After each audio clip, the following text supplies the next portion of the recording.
Amén, mis hermanos. Entonces vamos a avanzar con nuestra serie sobre la familia. Hemos hecho unas introducciones. Ya hoy vamos a comenzar a hablar un poco del rol del varón.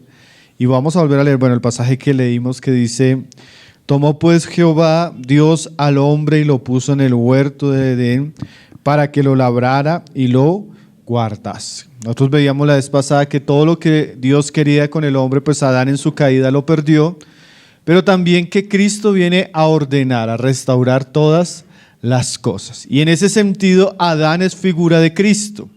O sea que los deberes que tenía Adán en Cristo ahora son restaurados y en Cristo deberían ser vividos como una vida de justicia y de santidad, como lo veíamos la vez pasada que nos decía Pablo en Efesios. Entonces hoy vamos a hablar un poco del rol del varón como proveedor. Ahí dice que el Señor puso a Adán en el Edén para que él lo labrase y lo guardase. Entonces vamos a comenzar hablando de qué es esto de labrar. Esto de labrar tiene que ver principalmente con el deber del varón de proveer todas las cosas, de trabajar para que por medio de su trabajo él sea el proveedor de su casa. Ahora, nosotros debemos entender, hermanos, como la vez pasada hablábamos del diseño de Dios en cuanto al hombre, que creencias básicas como el rol del hombre y de la mujer son trascendentales en la crianza de hijos, en la figura de jóvenes, en la normalidad de una iglesia y en la estabilidad de una sociedad. Si nosotros permitimos que los roles que Dios estableció desde un principio para el hombre y para la mujer sean trastornados, vamos a tener la crisis que ya estamos viviendo.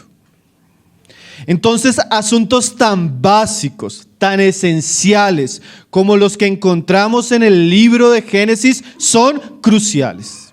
Amén. Entonces, para nosotros como cristianos, tener una visión clara del rol del hombre y de la mujer es sumamente importante.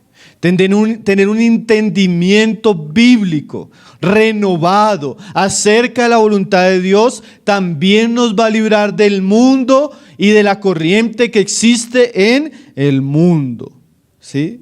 Nosotros no podemos seguir y andar en la misma carrera desenfrenada que viven los hombres sin Dios en nuestros días. Nosotros necesitamos hacer un alto y considerar lo que Dios ha dicho y ha establecido. Por no tener ese alto y por la iglesia a veces ignorar lo que Dios ha dicho, muchos son los hombres y mujeres confundidos y perdidos en cuanto a sus deberes como hombre y mujer. Los matrimonios están pagando un alto precio, mujeres cristianas hasta desdichadas en sus matrimonios, familias inestables, iglesias inestables, viviendo una cantidad de problemas que deberían suceder en el mundo, pero no en Cristo. ¿Sí? Ahora, ¿qué es eso de la masculinidad bíblica? ¿Qué es eso de hablar del rol del varón en la iglesia? Masculino significa que tiene cualidades apropiadas y generalmente asociadas con el hombre. Ahora vamos a comenzar a considerar en nuestros siguientes domingos y hoy cuáles son esas características básicas que Dios espera de los hombres. Claro que estas características se pueden ver en alguna manera y en alguna medida también en las mujeres, pero principalmente en la Biblia están relacionadas con el deber del varón. Ahora, esto no quiere decir absolutamente ni algo positivo ni negativo en cuanto a las capacidades del hombre o de la mujer.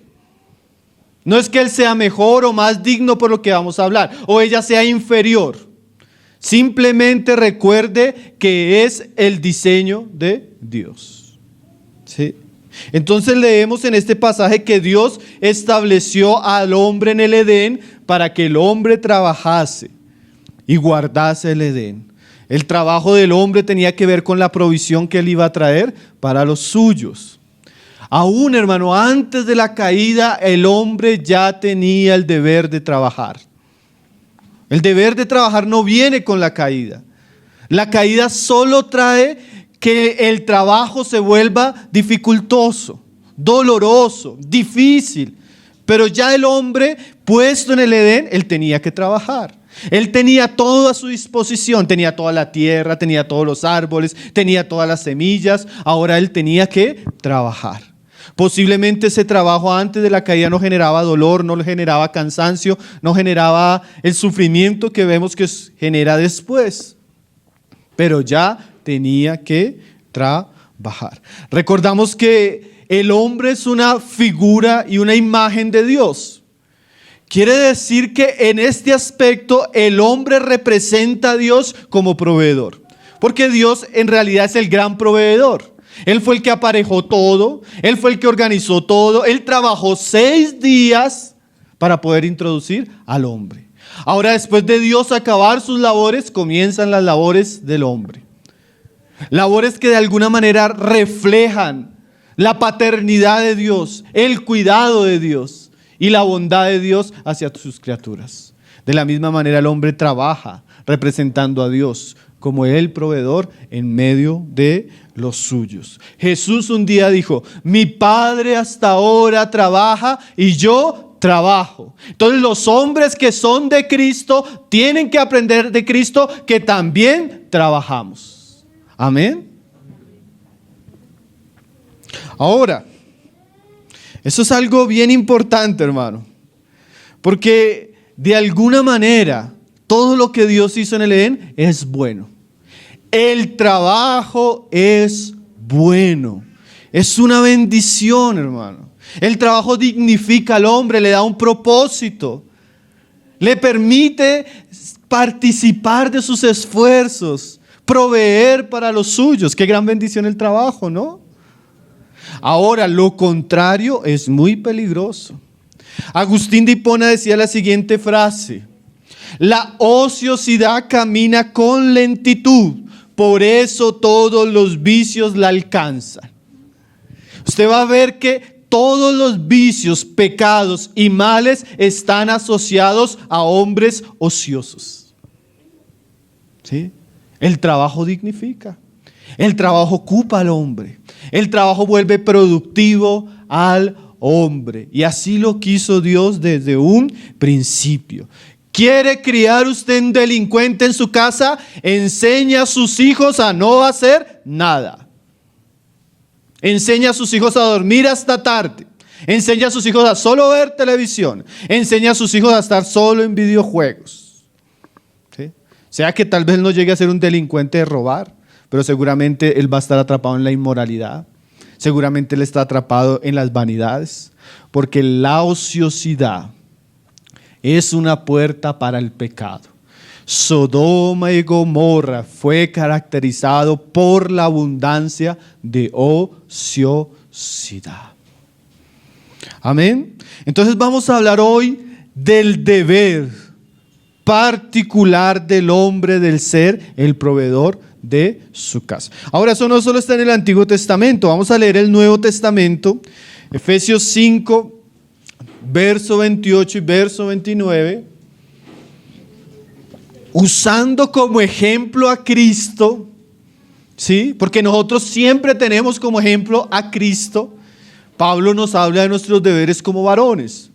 Dice ahí Efesios 5, verso 28 al 29. Así también los maridos deben amar a sus mujeres. ¿Cómo? Como a sus mismos cuerpos.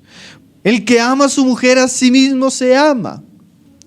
Porque nadie aborreció jamás a su propia carne, sino que la sustenta y la cuida, como también Cristo a la iglesia. Entonces mire la figura que pone Pablo. El varón debe cuidar. ¿Y qué más? Sustentar a su mujer, y eso incluye toda su casa, de la misma manera que Cristo sustenta a la iglesia. Entonces, Cristo, figura del varón, se caracteriza porque Él es el que provee, el que sustenta a la iglesia. Entonces, de la misma manera, el varón cristiano debe entender que como parte simple pero importante de su rol como hombre, Él es proveedor. Él debe sustentar a los suyos. Él tiene la responsabilidad, con lo mejor de sus habilidades y talentos, de proveer las necesidades básicas de su hogar: alimento, ropa, vivienda, salud y todo lo demás. ¿Sí? También es por eso que el Señor le entrega la autoridad al varón, porque el varón en un sentido debería ser el que paga el mayor precio en el hogar. Él tiene que liderar, Él tiene que proveer, Él tiene que guardar. Cuando venga Dios a pedirle cuentas a un hogar, vendrá a tocar la puerta del varón. ¿Sí? Entonces, un verdadero hombre en Cristo tratará en todas sus fuerzas y capacidades suplir todas las necesidades reales de aquellos que Dios ha puesto a su cuidado, sean físicas o espirituales. Entonces, el hombre cristiano en Cristo no es en realidad un hombre perezoso. Él se va a caracterizar porque es diligente, honesto, trabajador, esforzado. ¿Sí? Él hará todo lo posible para conseguir un buen trabajo que le permita cuidar y suplir a aquellos que Dios le ha puesto a amar. Él evitará pecados que perjudiquen esa realidad, como la deshonestidad, el incumplimiento, la autocompasión, el pecado, el orgullo, la alganesería y el egoísmo. ¿Sí? Un hombre de Dios procura en la gracia de Dios alejarse de cualquier pecado o de cualquier asunto que le impida cumplir sus deberes como varón. John Piper decía lo siguiente acerca de los varones: el corazón de la masculinidad madura en un sentido es un sentido de responsabilidad benevolente para guiar, proveer, para proteger a los suyos de manera apropiada. Estas cualidades, hermanos, están presentes en la vida de un hombre piadoso. Ahora, esto parece muy básico, ¿cierto? Pero en nuestros días no tanto, hermanos. En estos días el asunto es diferente, ¿sí? Pero vamos a aprender lo que sigue diciendo la Escritura. Vamos a leer 1 Corintios 7. Pablo, hablando de matrimonio, dice: quisiera pues que estuviese sin congoja, sin tristeza, sin dificultad, sin problemas, dice Pablo. Y él está hablando de asuntos de matrimonio, ¿sí? Porque el matrimonio, como Pablo nos lo enseña, trae ciertos sufrimientos en la carne, ¿sí? De los cuales el soltero está libre. Y en un sentido, como lo vamos a hablar tal vez en algunos momentos, el soltero y la soltería brinda al hombre como a la mujer la oportunidad de dedicarse al Señor sin tener ciertas dificultades que tiene el matrimonio, porque el matrimonio tiene dificultades y responsabilidades. Cuando hablamos del hombre que provee, principalmente estamos hablando del hombre casado, ¿sí? Si bien esto no exime a las familias de preparar a los jóvenes para llegar a ser hombres que puedan casarse y asumir una responsabilidad, pero principalmente esto es un deber de hombres casados. El soltero, de alguna manera, por su soltería, no tiene esta responsabilidad de la misma manera que la tiene un casado. Dice ahí: el soltero tiene cuidado de las cosas del Señor. Ahora, si el soltero no tiene cuidado de una familia, de unos hijos, de un hogar, se entiende que el hermano que llega temprano a las reuniones es el soltero. La hermana que nos ayuda en cosas son las solteras. Porque por ende, como ellas no tienen unas responsabilidades, pueden dedicarse más fielmente al Señor. Amén. Solteros, Amén, ¿no? Pero, mire lo que está el pero. Pero el casado, ya el asunto cambia, ¿no? Soltero. Si usted no tiene el deseo de trabajar, de esforzarse, de sacrificarse por otras personas, de amar, no piense en el matrimonio. El matrimonio es un lugar de autosacrificio. ¿Sí? Si a usted le gusta dormir hasta tarde, si usted no es capaz ni de pagar los servicios en la casa, si usted todavía lo viste su papá y su mamá, no piense en el matrimonio. Eso es para hombres. No venga a preguntarnos por una hermana. Eso es para hombres. ¿Sí? Piense primero en trabajar. Piense primero en madurar. Piense primero en asumir responsabilidades. Dice, pero el casado, ¿qué pasa con el casado? Tiene cuidado de las cosas del mundo. Oiga, parece que Pablo bajó del tercer cielo y aterrizó aquí en la tierra, hermanos. Porque falsamente, hermanos, a veces los cristianos espiritualizan tanto las cosas que su espiritualidad se vuelve falsa. Hermano, nosotros somos seres íntegros. ¿Qué quiere decir eso? Espíritu, alma y cuerpo. ¿Sí? ¿Tenemos cuerpo? ¿Usted tiene cuerpo? Si usted no tiene cuerpo, se extraña la situación aquí. Usted tiene que alimentar su espíritu, claro. Usted tiene alma, claro. Pero usted también tiene un cuerpo. Su familia necesita un lugar donde vivir, una comida que comer, un refugio que tener, ¿cierto? Y Pablo ahora nos dice, el hombre en Cristo casado tiene cuidado de esas cosas del mundo. ¿Sí? Hermano, es del hombre, aún en Cristo, preocuparse en tener su alacena, preocuparse en tener un lugar donde comer, preocuparse en tener una sala para su familia, preocuparse en tener un lugar para que sus hijos puedan descansar decente y apropiadamente. ¿Cierto? ¿No está diciendo Pablo, lo estoy diciendo yo, no? Está diciendo Pablo, lo dice la Escritura.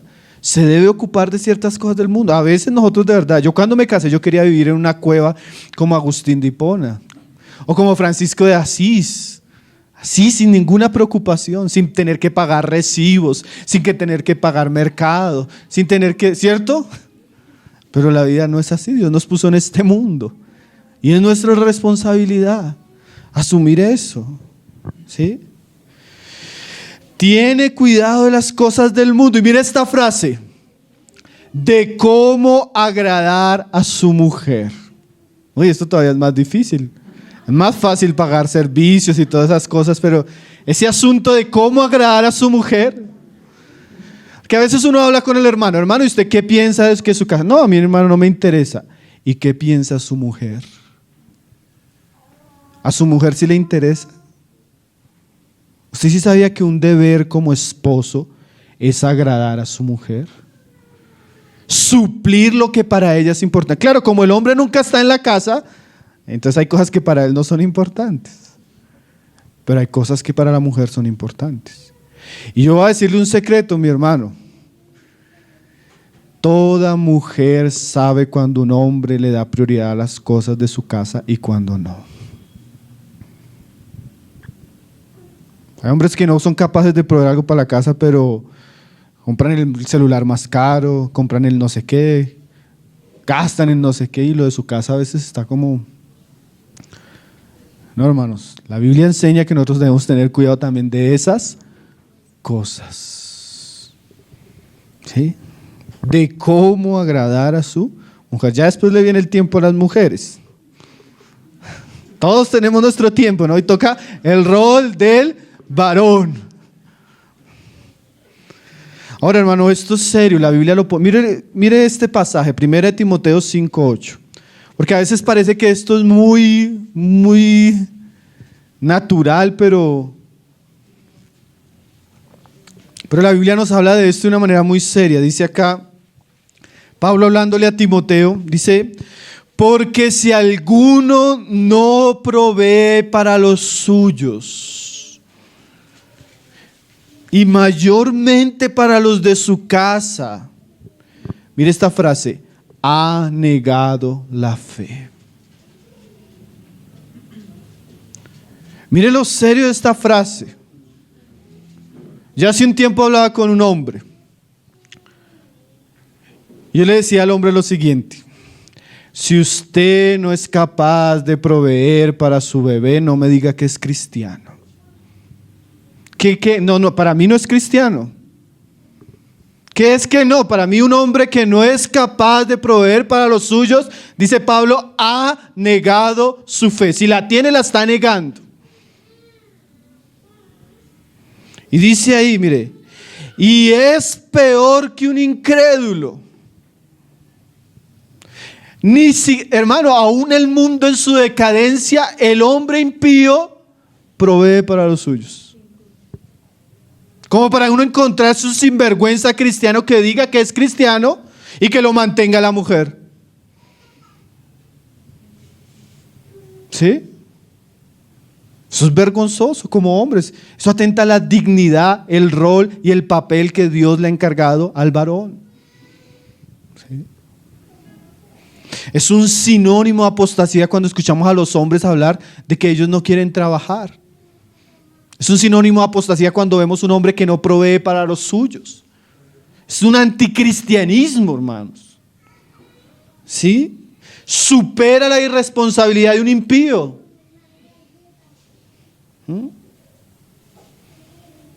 Ahora, a veces eso tiene un corte teológico. Yo hablaba la vez pasada con un fulano y eso me mandó un mensaje de media hora en audio, justificando porque a él no le preocupaba trabajar.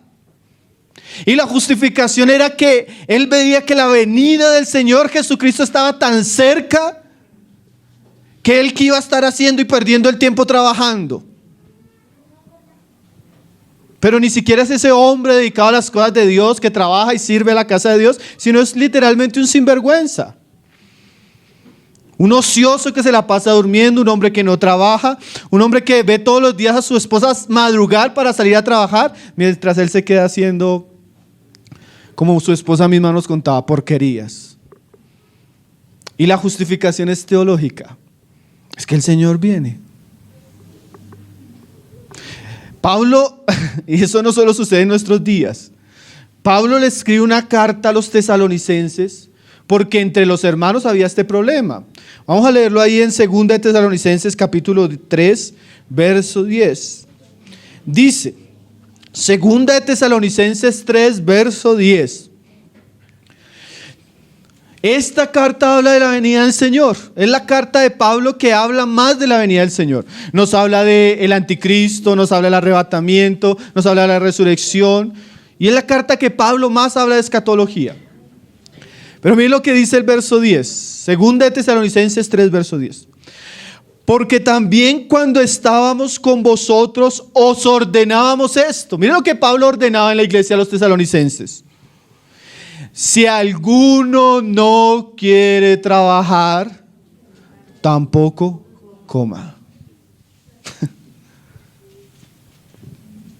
¿Por qué? Porque estos que Pablo estaban hablando acá, no solo no trabajaban, sino que iban de casa en casa. Dice ahí, porque oímos que algunos de entre vosotros andan desordenadamente. ¿A qué se refiere Pablo? Dice, no trabajando en nada.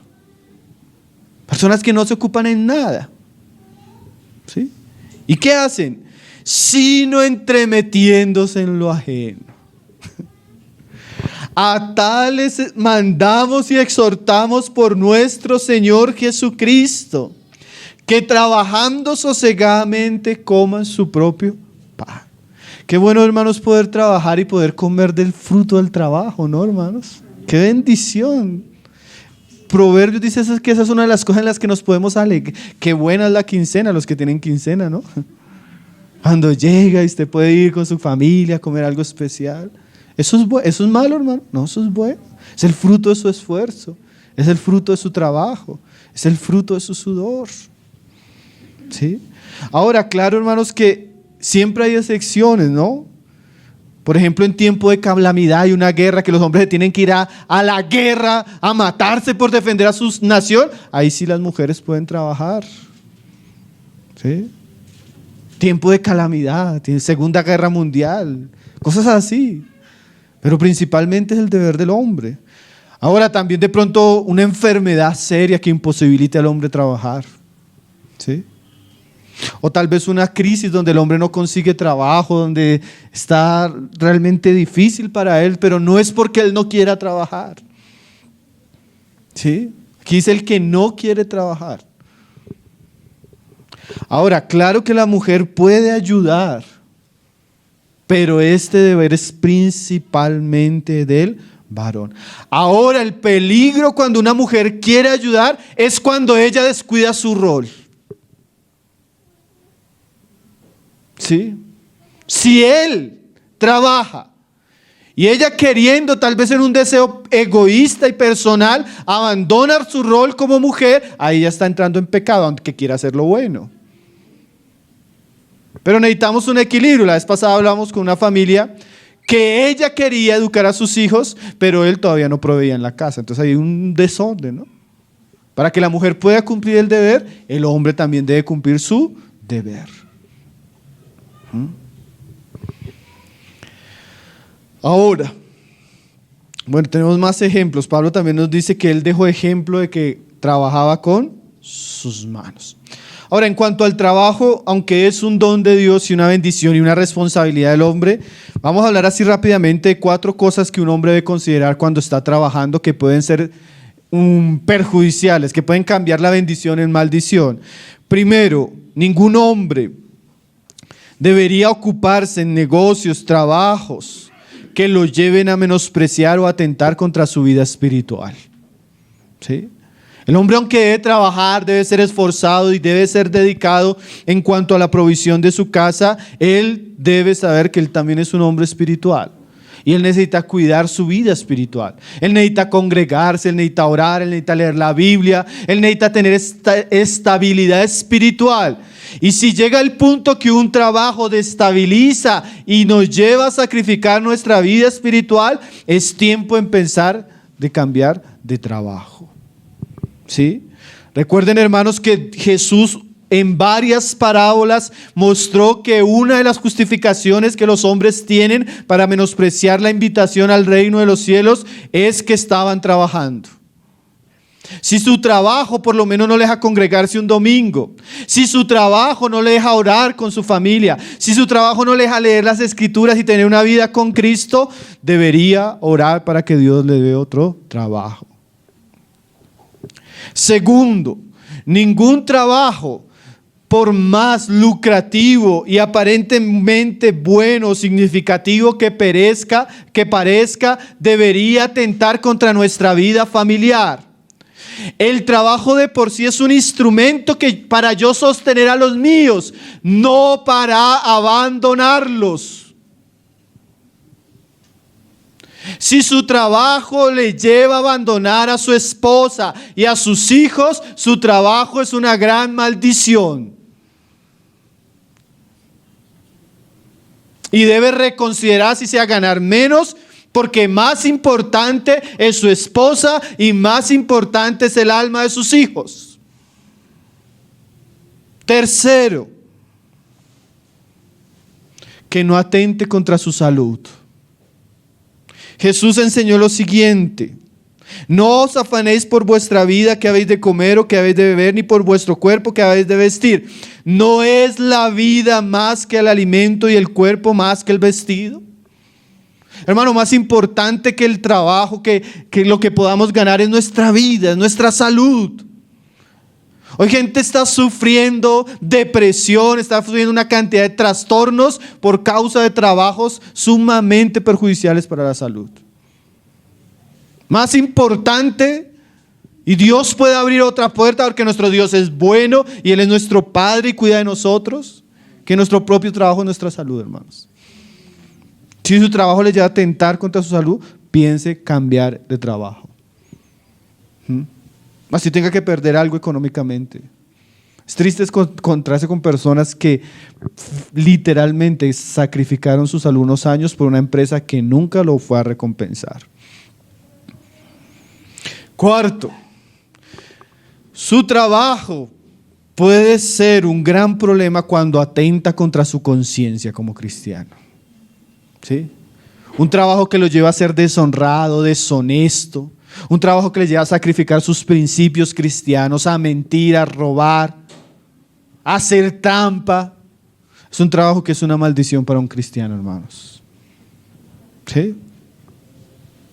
Ahora,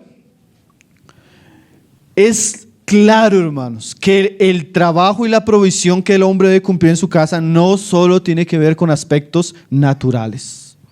Cuando Dios creó a Adán y Eva en el Edén, dice que Él lo formó del polvo de la tierra, o sea, lo hizo un ser material, pero le sopló el aliento de vida, que es el Espíritu de Dios, y cuando el Espíritu se unió al cuerpo, fue un alma viviente. Por ende, el hombre es cuerpo, alma y espíritu. Entonces, cuando Dios pone a Adán y Eva en el Edén, pone un árbol que es el árbol de la vida. Quiere decir que ellos no solo deberían alimentar el cuerpo, sino también deberían alimentar sus almas y principalmente su espíritu de la vida eterna. Y si nosotros solo habláramos que el hombre es responsable de traer la comida a su casa, el hombre cristiano no sería diferente del hombre incrédulo. La Biblia también enseña que el hombre es proveedor de las necesidades espirituales de los suyos. Vamos a leerlo. Vamos a leer unas palabras de Jesús. Juan 6, verso 26. Miren lo que Jesús enseña en relación a esto. Jesús había hecho el milagro de la multiplicación. Entonces la gente, como Jesús había multiplicado los panes, estaba que buscaba al Señor. Y llega la multitud y Jesús les dice lo siguiente, dice así en el 6:26.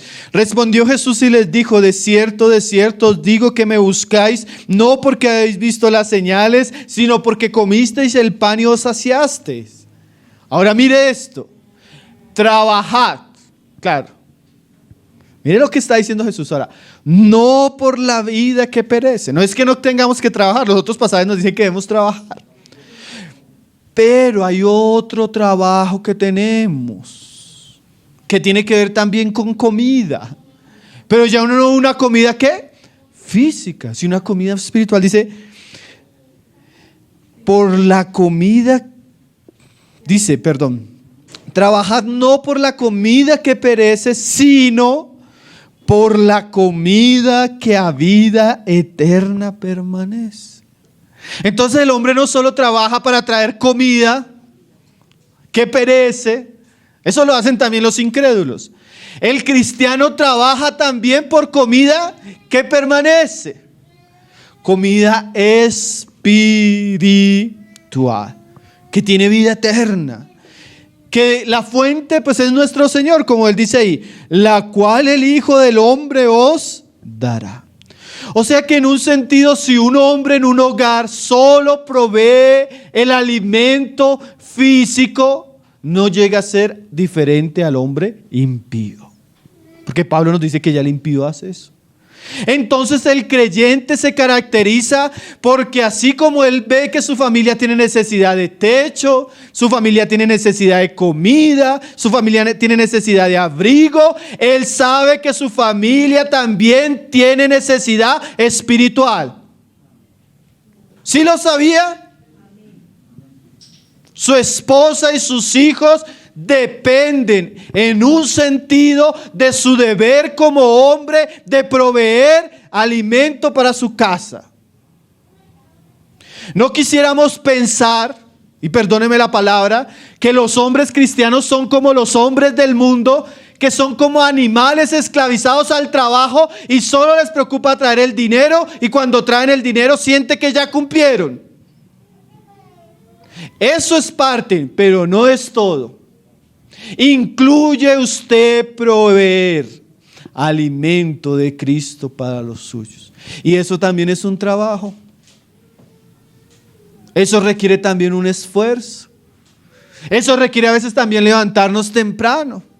Eso requiere tener una vida verdadera con Cristo. Eso requiere nosotros alimentarnos de Cristo. Eso requiere sacarle tiempo a nuestras esposas y a nuestros hijos. Eso requiere pensar no solo en la barriga de ellos, sino en el alma. No solo en la ropa, sino en la eternidad. ¿Usted piensa como varón sobre eso, mi hermano? ¿Usted se preocupa por proveer eso en su casa? Lastimosamente, por causa de la caída, nosotros nos damos cuenta que generalmente las que son más inclinadas a la piedad en muchos hogares son las mujeres. Ellas son las que oran con los niños, ellas son las que les leen la Biblia. ¿Y los hombres?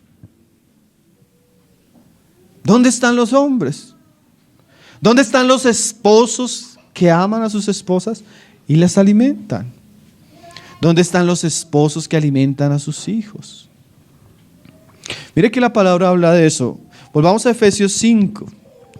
Efesios 5, verso 25. Dice: maridos, no pastores, no maestros, no ancianos. Esto es un deber ¿para quién? Para los maridos. ¿Quién es marido acá? Levante la mano. Esto es para usted, marido. ¿Sí? ¿Qué es para usted? Amad a vuestras mujeres, así como Cristo amó a la iglesia y se entregó a sí mismo por ella. Y mire aquí el asunto del alimento. Para santificarla, habiéndola purificado por el lavamiento del agua por la palabra. O sea que así como Cristo santifica y purifica a su esposa, que es la iglesia, por el lavamiento de la palabra, un deber del hombre es procurar la santificación de aquellos que están a su cargo. Quiere decir que usted alimenta, usted santifica, usted bendice, usted provee para el alma de los suyos con la palabra.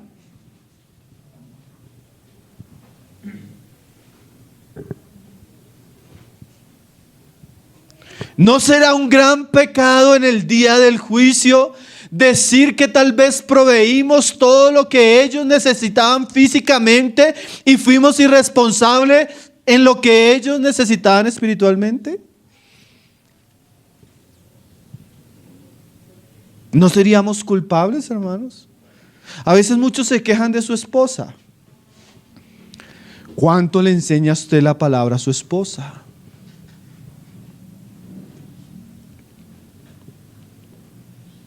¿Sí? A veces muchos se quejan de su esposa. ¿Cuántos libros cristianos le ha regalado a su esposa para alimentarla? ¿Cuántas veces se sienta usted para edificar a su esposa y a sus hijos? ¿Cuántos estamos practicando devocional familiar, hermanos? ¿Sí? No solo con su esposa. Recuerde que son todos los que están a su cuidado. Mire lo que decía Deuteronomio 6, verso 4. Deuteronomio 6, verso 4. Dice el Señor, una de las confesiones más importantes del monoteísmo bíblico. Oye Israel, Jehová nuestro Dios, Jehová uno es. Y amarás a Jehová tu Dios de todo corazón y de toda tu alma y con todas tus fuerzas. Hermano, nuestra fe requiere todo. Todas nuestras fuerzas, toda nuestra alma, todo nuestro corazón. Solo, yo podría decir esto con mucha claridad, solo el hombre que es descuidado en su vida con Dios es descuidado en su vida familiar. Para el hombre que ama de todo corazón a Dios, con todas sus fuerzas a Dios, para él esto que estamos hablando no es extraño. ¿Sí? Son aquellos que divagan entre dos caminos los que no pueden sustentar a su familia con la provisión espiritual. Son aquellos que son de doble ánimo. Son aquellos que solo escuchan la palabra en la iglesia y solo oran y cantan en medio de la comunión. Son aquellos que no tienen una vida secreta. Son aquellos que ven más Netflix que lo que pasan en tiempo de oración o en la palabra. Son aquellos que viven un cristianismo de impiedad. Los únicos que no se preocupan por alimentar el alma de su esposa y de sus hijos. Solo un impío no es de hombres cristianos descuidar la provisión espiritual de su casa. Si usted está en ese camino, necesita arrepentirse, mi querido hermano. No es responsabilidad del hermano Alberto, no es responsabilidad del hermano Pablo, ni de Andrei, ni de él. Ninguno de nosotros tiene deber con su casa. Es su esposa y son sus hijos. Usted va a pedir, Dios le va a pedir cuentas por eso a usted, no a ella. No a ella.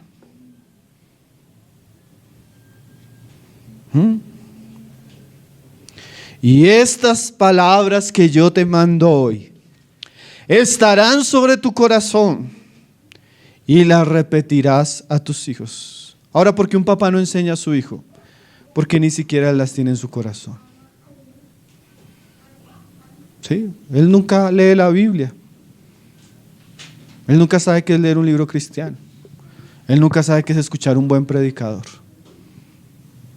¿Cómo le va a repetir a su hijo? ¿Qué le va a hablar a su hijo de lo que hay en su corazón? ¿Sí? Pero un buen cristiano, hermanos, que está aprendiendo, que está entendiendo, debe repetirle a sus hijos, debe alimentarlos con lo que está siendo alimentado, debe proveer con lo que ha sido provisto.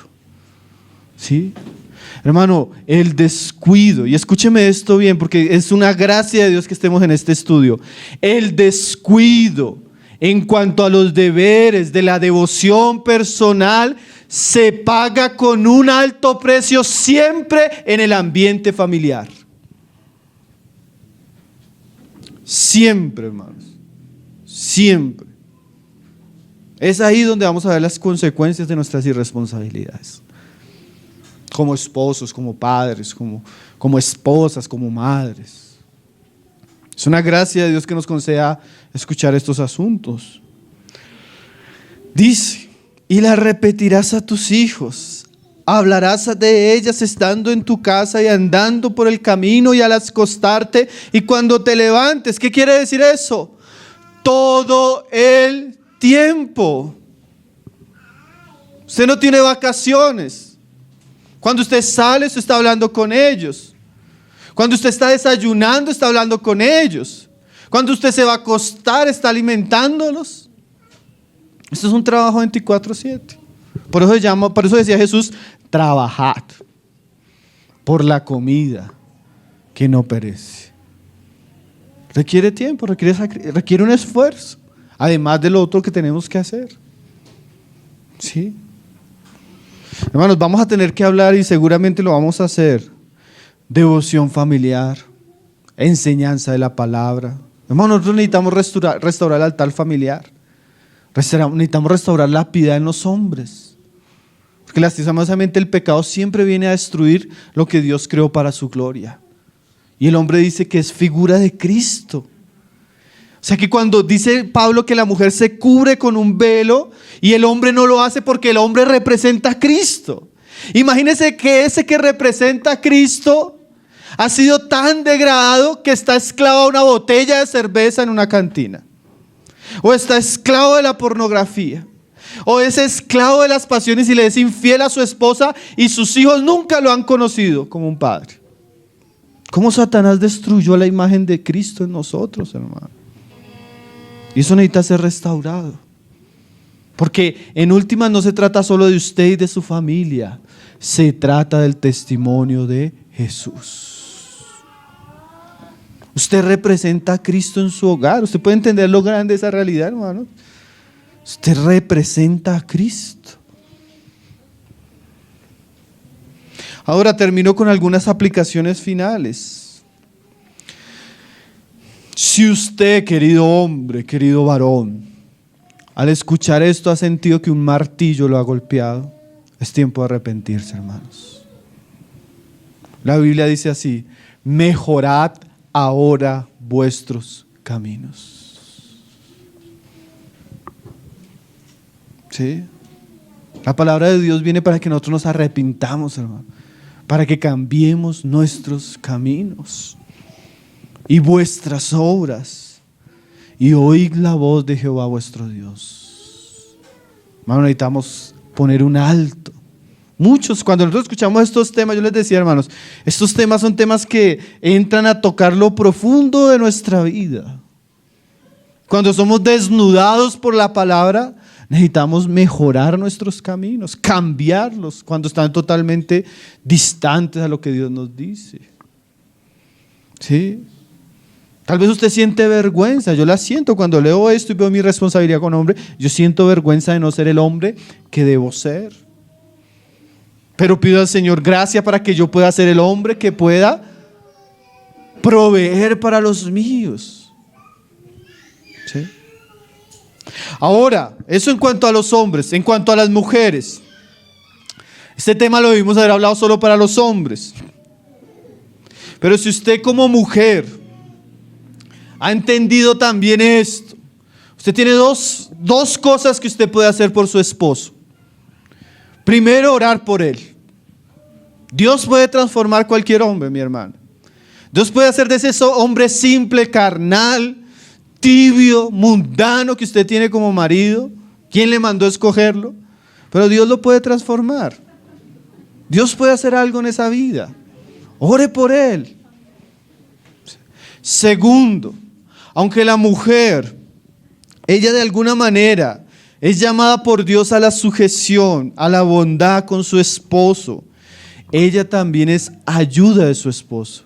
Y en un sentido, ella puede ser conciencia de su esposo. Sujetarse, mi querida hermana, a su esposo no quiere decir que usted deba alcahuetearle su irresponsabilidad. Yo creo que una mujer piadosa, una mujer santa, una mujer como Débora en las Escrituras va a acercarse a su esposo en un espíritu de amor, de humildad y de sujeción, y le vas a decir: tú no estás haciendo eso que dice el hermano en la palabra. Tú estás dejando de ir a la reunión. Yo no te veo orar, mi amor. Yo no te veo leer la Biblia. Perdiste el primer amor. Yo antes te veía tan ferviente. ¿Usted hace eso como esposa? Siempre, hermanos, que una mujer sabia, con un espíritu de bondad y de sumisión, habla a un hombre de esa manera, eso va a ser un aguijón para nuestra conciencia. Imagínese qué vergüenza que mi esposa se me acerque por ahí llorando y me diga: estoy preocupada por tu vida espiritual. Y a veces necesitamos mujeres que sean la conciencia de sus esposos, porque ella fue puesta para hacer ¿qué? Ayuda idónea. Lastimosamente, el poder de la impiedad de un varón en muchos casos apaga la espiritualidad de muchas mujeres. Qué triste. Sí. No debería ser así, mi hermana. Conocemos muchos casos donde el hombre realmente creció en su vida espiritual, avanzó en su compromiso con Cristo por la ayuda de una mujer piadosa. Ahora, si usted quiere generar lo contrario, sea una mujer rebelde, sea una mujer contestona, sea una mujer problemática. Eso destruye cualquier ambiente saludable en un hogar. Por eso tiene que hacerlo con amor, por eso tiene que hacerlo con humildad, por eso tiene que orar mucho por ese hombre para que Dios haga algo en él. ¿Sí? Tercero, varones, mujeres, jóvenes. Jóvenes, no es solo trabajar. ¿Sí? Los hombres, los jóvenes necesitan ser hombres de la palabra, hermanos. A veces uno se pone a pensar: no, mira ese muchacho tan tan superficial que ni siquiera su propia vida espiritual tiene estabilidad, ¿cómo él va a tener a cargo una familia? Un hombre que no estudia, un hombre que no lee, teniendo el tiempo como joven, un hombre que no se esfuerza, ¿cómo va a hacerlo por una familia? El matrimonio es para hombres.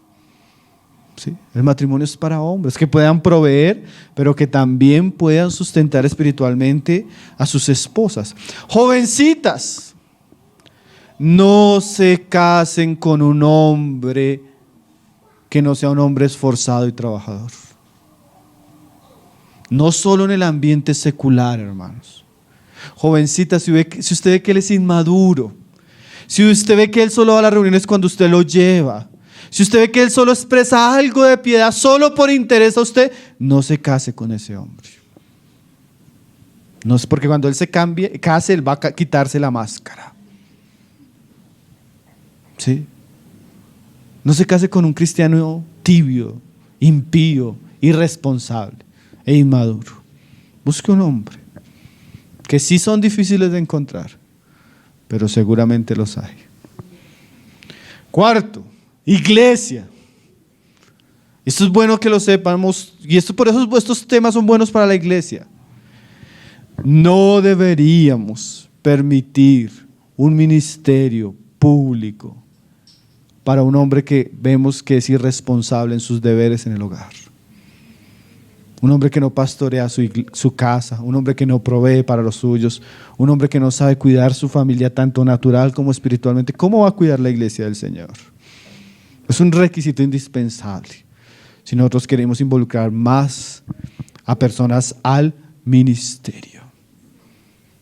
Entonces, hermanos, comenzamos a ver un poco el rol del varón. El varón debe ser proveedor.